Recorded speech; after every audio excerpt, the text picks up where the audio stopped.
Hello students, तो अब हम जर्नल एंट्रीज की तरफ मूव करते हैं। इसमें 4 केसेस आपके आते हैं। उसमें से सबसे पहला केस है when the bill retained till maturity, की मैच्योरिटी डेट तक उसने पेई ने ड्रॉर को पेमेंट कर दिया है। तो दो की अकाउंट्स हम बना रहे हैं, in the books of drawer और in the books of drawee. जैसा कि मैंने अपनी पिछली वीडियो में बताया था, ड्रॉर क्या है? Drawer means who right the bill, जो बिल लिखता है, इट मीन्स सेलर। और ड्रॉइंग क्या हो गया? जो बिल को पे कभी कर सकता है और एक्सेप्ट भी कर सकता है। किसी केस में वो दोनों सेम होते हैं, किसी में वो डिफरेंट है। तो ड्रॉइंग क्या हो गया? Who purchase the bill. तो जब हमने पहले किया था तो सबसे पहले मैंने आपको बताया था कि जो बिल को सेल करते हैं, जैसे जिसने हमारे पैसे देते हैं, उसको हम क्या बोलते हैं? डेटर्स। मान लो कि वो डेटर्स कोई भी हो सकता है, XYZ। इसने ड्रॉर में बिल दे दिया ड्रॉई को, तो यहाँ पे एंट्री क्या होगी? सबसे पहले ये क्या करेगा? सेल करेगा। तो debtors are debit balance, what comes in debit? To sale, debtors to sale. पहली एंट्री आपकी ये होगी। उसके बाद इसने क्या करना है? इसके पास परचेज हो गए गुड्स आए, तो ये क्या लिख लेगा? Purchases account debit to creditors. तो ये इन्होंने क्रेडिटर्स से परचेज कर ली उधार, उन्होंने उधार सेल कर दी। क्लियर? तो ये फर्स्ट एंट्री होगी, debtors to sale in the books of drawer और in the books of drawee purchases to creditors. Next entry is, अब इसने बिल लिया, तो ये अपनी एंट्री में क्या लिखेगा? बिल्स रिसीवेबल, क्योंकि इसको बिल क्या हुआ? रिसीव हो गया। Bill receivable account debit to, bill किससे रिसीव हो गया? डेटर से। Bill receivable to debtors account. इसने क्या किया? इसने बिल पे किया। किसको पे किया? क्रेडिटर को। तो creditors account debit to bills payable, क्योंकि इसने बिल पे किया है तो ये अपनी किताबों में बिल पेएबल लिखेगा और क्रेडिट बैलेंस होएगा व्हाट गोज आउट। और अगर उसने बिल रिसीव किया है तो उसके अकाउंट में क्या हो गया? डेबिट बैलेंस हो गया। उसके बाद मैच्योरिटी डेट आ गई, whether it is 2 month, 3 month, 4 month, 1 year, है ना, डिपेंड्स अपॉन द ट्रांजैक्शन। तो जब इसने बिल की मैच्योरिटी आ गई तो इसने पेमेंट कर दी, पेमेंट रिसीव होगी तो cash account debit what comes इन, और उसके बदले में इसने वो बिल जो है वो मैच्योर करवा लिया। Cash account debit to bill receivable account. जबकि ये क्या लिखेगा कि बिल्स पेएबल अकाउंट, जो इसके पास वापस आया, bill payable account debit to cash account. इसने कैश में पेमेंट कर दी टू कैश अकाउंट। तो ये 3 एंट्रीज हो गई in the books of drawer और in the books of drawee. इसने पहले सेल की, डेटर्स टू सेल, उसके बदले में बिल रिसीव कर लिया, बिल रिसीवेबल टू डेटर, फिर बिल क्या हो गया? मैच्योर हो गया, cash to bill receivable. Same as purchases to creditor, creditor to bill payable, bill payable to cash. अगर कोई नेम दिया है आपको, जैसे एक्स ने वाई को सेल किया है, तो ये यहाँ डेबिट की जगह पे वाई लिख देगा और ये क्रेडिटर की जगह पे एक्स लिख देगा। केस 1 क्लियर हुआ? इसका स्क्रीनशॉट लो, फिर मैं केस 2 बताती हूँ आपको।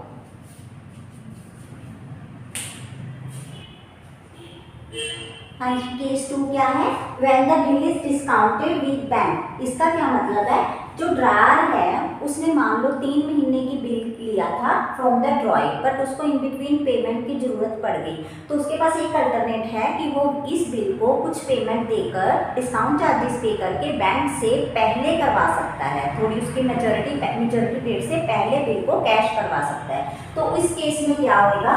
पहली एंट्री तो आपकी सेम रहेगी, क्योंकि इसने क्या किया? बिल लिया, सबसे पहले सेल की, तो सबसे पहले आप debtors account debit to sales account, इसमें आपने फिर से वही सेल की एंट्री डाली। दूसरी एंट्री में उसने बिल रिसीव किया, फिर से वही same, bill receivable account debit to debtors account. जब इसने तीसरी एंट्री ली तो तीसरी एंट्री में पेमेंट तो हुई नहीं, इसने बिल को क्या कर दिया? बैंक में भेज दिया है, बिल को बैंक में पेमेंट करने के लिए भेज दिया। तो इसके पास कैश आ गया, कैश अकाउंट डेबिट। उसके बाद बैंक ने फ्री में तो करना नहीं है, उसने अपने चार्जेस तो लेने हैं, उसको आप क्या बोल दोगे? Discounted charges. Cash account debit, discounted charges account debit to bill receivable account. Clear. और इसकी किताबों में सेम एंट्री है। इसकी किताबों में इसने सबसे पहले क्या किया था, परचेज की थी, तो एंट्री क्या बन गई थी आपकी, purchases account debit to creditors account. सबसे पहले क्रेडिटर्स से इसने उधार सामान लिया, ये आपने डेबिट कर दिया। उसके बाद इसने क्या किया, उसको बिल पे किया, तो एंट्री क्या बन गई, creditors account debit to bill payable account.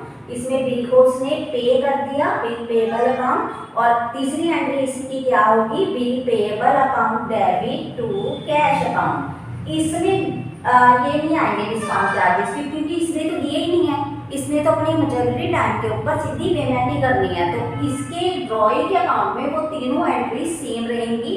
Drawer के अकाउंट में पहली दो एंट्री सेम रहेंगी और तीसरी एंट्री में वो डिस्काउंट चार्जेस ऐड कर लेंगे जो उन्होंने बैंक से डिस्काउंट करवाया है। क्लियर हुए दो केस। पहला था जब बिल आप मैच्योरिटी डेट पे क्लियर करवाते हो।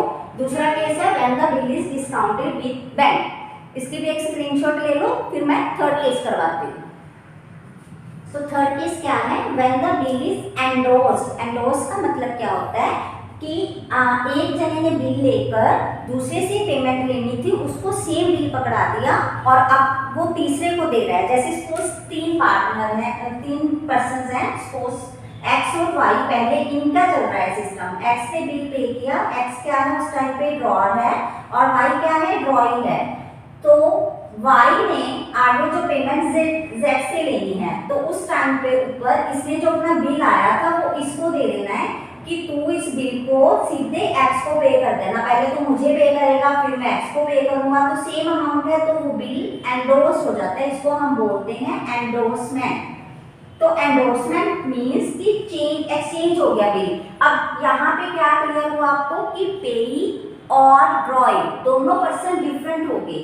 पहले दो केसेस में वाई या क्रेडिटर जो था वही हमारा पेई था, वही हमारा ड्रॉइंग था।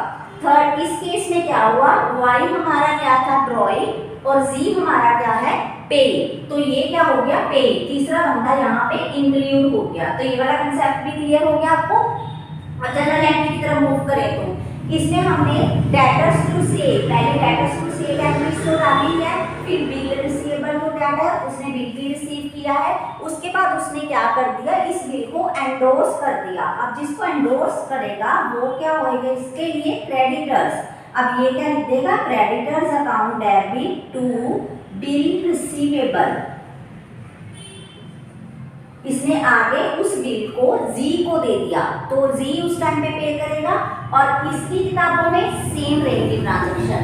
पहले इसने बिल परचेज किया, फिर बिल बनाया और फिर बिल को कैश कर दिया at the time of maturity, क्योंकि इसने तो पेमेंट करनी ही करनी है। उसने बोल दिया कि मेरी जगह पेमेंट उसको कर दो, है ना। तो इसने क्रेडिटर्स टू बिल रिसीवेबल, सिर्फ थर्ड वाली एंट्री चेंज हुई और इसमें कोई एंट्री भी चेंज नहीं हुई। तो ये थर्ड केस क्लियर हुआ। अब हम फोर्थ की तरफ मूव करते हैं।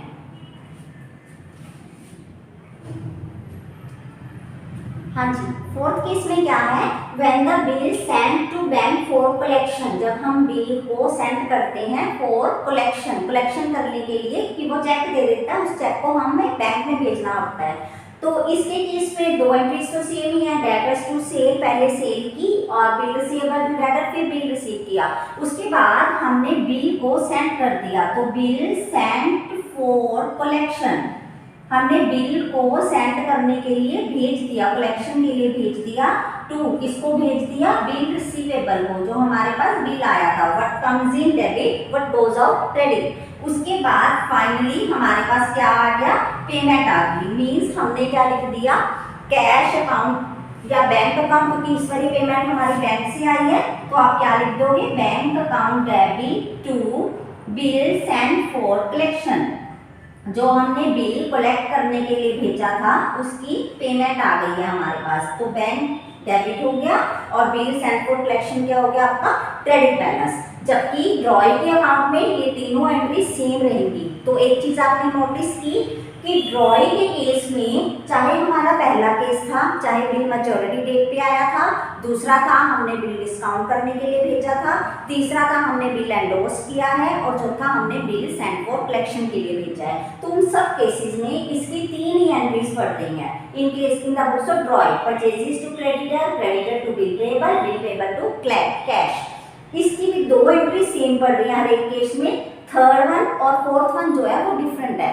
तो अगर आप समझ के करोगे कि ड्रॉअर कौन है, ड्रॉई कौन है, क्या आ रहा है, क्या जा रहा है, what comes in debit, what goes off credit, तो जिससे हम उधार ले रहे हैं या जिसको हम उधार दे रहे हैं वो क्या लग रहा है, तो it becomes very much easiest for you, बहुत इजी हो जाएगा आप लोगों के लिए अगर आप समझ के करोगे। अगर आप रट्टे लगाओगे फिर ये समझ में नहीं आएगा।